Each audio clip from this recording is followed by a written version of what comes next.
Hi friends, welcome to our channel. இன்றைக்கி நம்ம பாசிப்பருப்பு ஆலு சப்பாத்தி எப்படி பண்ணலாம் பார்க்கலாம் வாங்க. நான் உருளைக்கிழங்கையும் பாசிப்பருப்பையும் வேக வச்சு எடுத்துக்கிறேன்.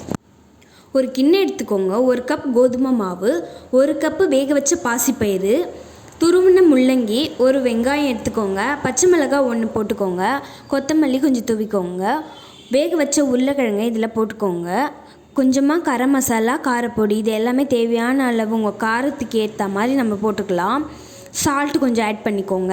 இது எல்லாமே சேர்த்து நல்லா மிக்ஸ் பண்ணிக்கோங்க. தண்ணி விடாமல் மிக்ஸ் பண்ணுங்கள். ஏன்னா நம்ம நல்லா காய்கறி எல்லாமே சேர்த்துருக்கோம். அதில் இருக்க தண்ணியே இதில் கொஞ்சம் தேவைப்படும். தேவையான அளவு எண்ணெயை விட்டு நல்லா பிசைஞ்சிக்கோங்க.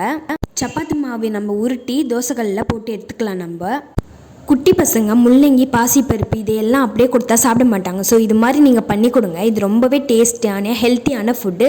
ஸோ நீங்களும் வீட்டில் ட்ரை பண்ணி பாருங்கள். பாய்.